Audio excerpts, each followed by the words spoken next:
canshuur ayaan dhahnaa anagu Soomaali haddaan nahay. Horta canshuur xaggee ka timid asalkeeda diinta islaamka marka la yiraahdo. muslimiintii hore nabiga sallallahu alayhi wasallam iyo saxaabadiisa inta ay joogeen dadka wax ma laga qaadi jiray siyaasad looga qaadi jiray. ma bannaan tahay horta sida canshuurta in la qaado mise ma bannaano. intaasan ka jawaabaynaa saddex su'aalood oo aad u muhiim ah waay. dadkuna wax badan ay soo weydiiyaan dad badan marka inay maanta ka jaahil baxaan oo ay meediyahan insha Allah u marto oo ay wada ogaadaan aan rajaynaynaa.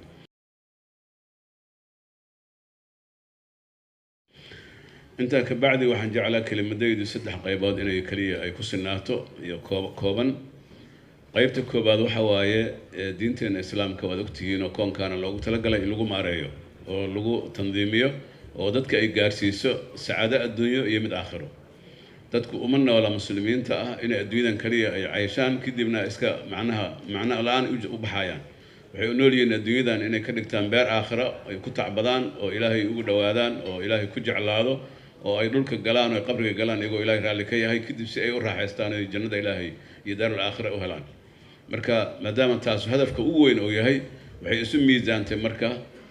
wixii masaalix adduunyo ah iyo wixii masaalix aakhira ah. waxay ku dhisan tahay laba shay. mid waxa waaye cibaadatullaahi tacaala wamaa khalaqtu ljinna wal insa illa liyacbuduun ilaahi subxaanahu wa tacaala. midna waa cimaaratul ard dhulka oo la camiro oo horumar laga sameeyo. alla wuxuu yidhi wastacmarakum fiiha huwa ansha'akum min ardi wastacmarakum fiiha. ilaahay dhulka uu idinka amaamuday inaad camirtaan oo aad wanaag ku camirtaan waa idinka dalbay. waxa lagu camiraya dhulkana waa dowladnimo iyo wadooyin iyo warshado iyo nadaafad iyo waxbarasho iyo caafimaad iyo aqoon iyo dhinac kastaba wax kasta oo horumar ah ayaa lagu camiraya dhulka. hadday sidaas tahay marka waxaan mudan marka runtii in loo mahad celiyo wasaaradda maaliyadda dadaalka weyn ee ay samaysay weliba qaybahaas dakhliga soo xareeyay oo ustaad Jacfar iyo ustaad Saabay Muxdiin Jurus ay hormoodka ka yihiin iyo madaxda qaranka oo wasiirka iyo wasiir dowlaha wasiir ku-xigeenka oo ku ishraafaya iyo dhammaan qaybaha la shaqeeya iyo qurfa tijaariya iyo wasaaradda ganacsiga iyo dhammaan wasaaradaha ku shaqada runtii dhaqaaluhu waa tiirka ugu weyn ee nolosha ku taagan tahay. ilaahay quraanka wuxuu nagu leeyahay walaa tu'tuu sufahaa amwaalakum allatii jacala lakum qiyaama. maalkiina ha u dhiibina ama ha siinina sufahada maalkaasoo ah midkaad ku taagantihiin. waxaa lagu taagan yahayba oo dowladnimada iyo nolosha diin adduunyada lagu taagan yahay waa maalka. marka hadday saas tahay marka waxaan rabaa inaan sheego saddex qodob. qodob koowaad waxa waaye canshuur ayaan dhahnaa anagu Soomaali haddaan nahay. horta canshuur xaggee ka timid asalkeeda diinta islaamka marka la yiraahdo. dad badan ayaan rajaynaa maanta inay meeshan ka faa'iidaan kelimadaas jawaabteeda. tan labaadna muslimiintii hore nabiga sallallahu alayhi wasallam iyo saxaabadiisa inta ay joogeen dadka wax ma laga qaadi jiray siyaasad looga qaadi jiray. tan saddexaad ma bannaan tahay horta sida canshuurta in la qaado mise ma bannaano. intaasan ka jawaabaynaa saddex su'aalood oo aad u muhiim ah waay. dadkuna wax badan ay soo weydiiyaan dad badan marka inay maanta ka jaahil baxaan oo ay meediyahan insha Allah u marto oo ay wada ogaadaan aan rajaynaynaa. maadaama dhaqaaluhu asaasi uu yahay nolosha uu ku taagan yahay sida aan sheegnay nabiga sallallahu alayhi wasallam inta uu noolaa iyo sida Abubakar as-Siddiq waxaa si dhab ah loo fuliyay rukniga islaamka ee maaliga ah ee dhaqaalaha ku tacalluqay ee zakada. isaga si rasmi ah loo fuliyay waa la aasaasay waa la soo aruuriyay. zakada maalka markii laga soo qaado qaybaha ay khusayso oo dhan hadday tahay ganacsiga guud iyo badeecadaha isdhaafaya iyo hadday tahay dahabka iyo dirhamka ama lacag oo dhan noocay rabta haata iyo hadday tahay xoolaha daaqaya iyo hadday tahay beeraha wax ka soo baxaya iyo hadday tahay wax la yiraahdo rikaaska ama macaadinta dhulka laga soo baxo waxaasoo dhan shareecadu jaangooyo u samaysay. dowladda ayaana laga doonayaa islaamku inay qaado. dad sideeda ayaa loogu talagalaa in la siiyo dhaqaalahaasna khadnad dowladda ee weliba baytul maal muslimiin oo hadda wasaaradaha maaliyaduhu ay u joogaan dowladda islaamka in lagu xireeyo.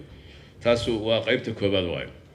Sayyid Umar radiyallahu anhu xilligiisii markii dowladda islaamka ay aad u fiday oo saddexdii gobol ugu waaweynaayo hadda dowladda islaamka waa meelaha ugu waaweyn kamid ah ay gacanta islaamka soo gashay sidii Masar iyo Shaam dhulka la yiraahdo Suuriya iyo Lebanon iyo Falastiin iyo Baytul Maqdis kulli isku jira Shaam la yiraahdo iyo Ciraaq dhulka la yiraahdo iyo Iiraan oo isla socda. intaasba waxay gacanta soo galeen Sayyid Umar qabtay radiyallahu anhu. markuu soo xireeyay oo dadka ay soo galeen wuxuu ku daray laba dhaqaale oo muhiim ah ayuu ku soo beeriyay asaguna oo saxaabadu isku raaceen kulligood in la qaadi karo oo xilliga nabiga sida Abubakar nabiga sallallahu alayhi wasallam sida Abubakar aan jirin. labadaasna waxay yihiin waxa la yiraahdo cushuur oo anagu hadda eragaas aan taxriifinay al-cushuur waa canshuurta meeshan ka keenay al-cushuur iyo al-kharaaj waxa la yiraahdo. canshuur marka ama cushuur maxaa la yiraahdaa عشورك أصل كذا وحي كتمد ربع العشر نصف العشر العشر وحواي حول القاضي 8 دولار هل دولار القاضي وين عشر ليرة عشر وحواي 8 شيء لو قبيه لو كم دواي عشر مركب عشر كاس وحكومة أحكامته مركز سيد عمر وحوي جديدي ما لها مداخش بدأ يبرق على سوق الدولة الإسلام كا سيد العراق بدن أيام مركز ساراي الشام وأيضا مارتي بحر بدن بريترين كإسرائيل يدنا عن بدأ عص أيضا يمن حبشي رولك حتى نقول عند جنة رولكان لما حدودها بدها حدودها برق بقى العق أيام الساري كان عسى إسرافايا ولي بسد حقيبات إسكاليين مسلمين تا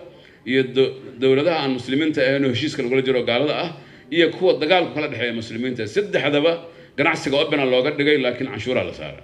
مركا عنشور تاسل سارة وحا مقعد العشور عشور كاسن أنا أقول مركا أنت تعرفنا عنشور رهني لكن هالكاس صورته كيمد عشور كاس مركا وحاواي إن لقى قاضو بقول كبا لبا يبر أما عشر كربع عيسى دتك مسلمين تا دتك أن مسلمين تا هاي اللفتة هذا طبعا زكدي على وافجي أيضا وحا لقى قاضي يا وحلا ربع نصف العشر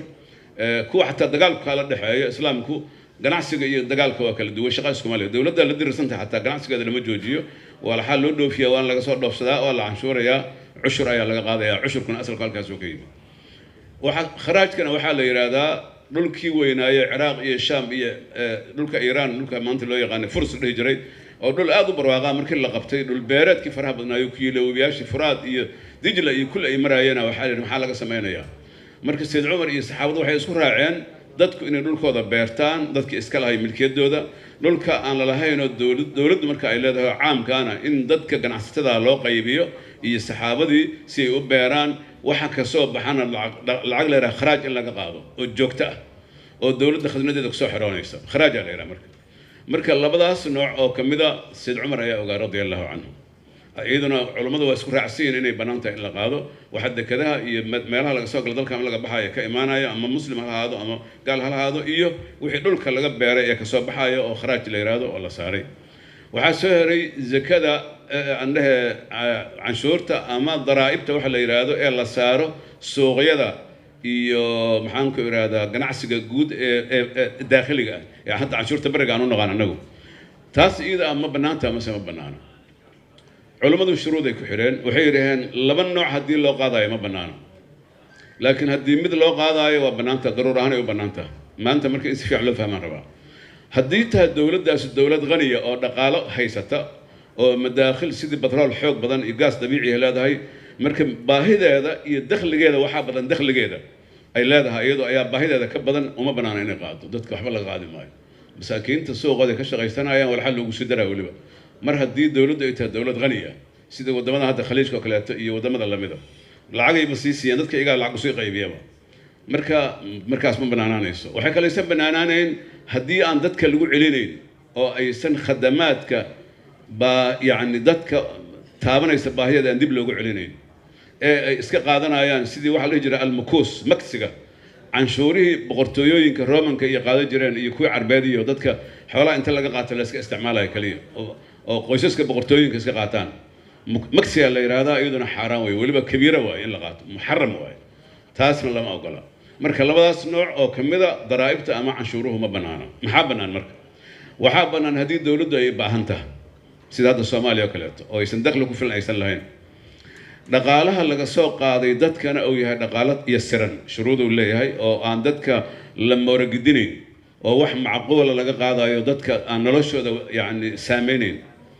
لقنا علينا يا خدمات كأمة لقوا علينا يا جدت كذا يا عافمات كذا يا وحبرشة كذا يا جامعة كذا يا أمن كذا يا عيدمات المشارات كذا لقوا بحناية ودب مجتمع لقوا علينا وبنانته باتفاق المسلمين تذكر عسنتها محايلي باهدا ساكنتي ما دام باهدو أي كنتي حكامة المسلمين تا وحي حق ليهن إن أرنتاس أي ذو شروط يا ضوابط يدد أقوان لو حسارة ولو إن يدد علماء أي كجران أو كإلى لنا يدد كوحي دينته أي استنى قلنا وحي قلت أكل اشتغاية وين دد خبراء دقالها صبرت أي كجران وين دد داعد أيهن وين لا سوحر أي دقالها دمان سوق يدا إيو جناعسجة إيو حتى عقارات كوحل يرادو أو قريها دير لو جناعسجة إيو دمان تودنا إيو جديد كم وح كسو دخل كسو بحق ليسان wax kasta haba yaraatay dakhli ka soo baxo shuruudeeda waxaa ka mid ah inay yastiranta oo dadka aan lagu dhimin waxaa ka mid ah in la xifdiyo dadkana dib loogu celiyo waxaa ka mid ah dowladdu inay baahi u qabto arrintaas waxaa ka mid ah sidoo kaleeto in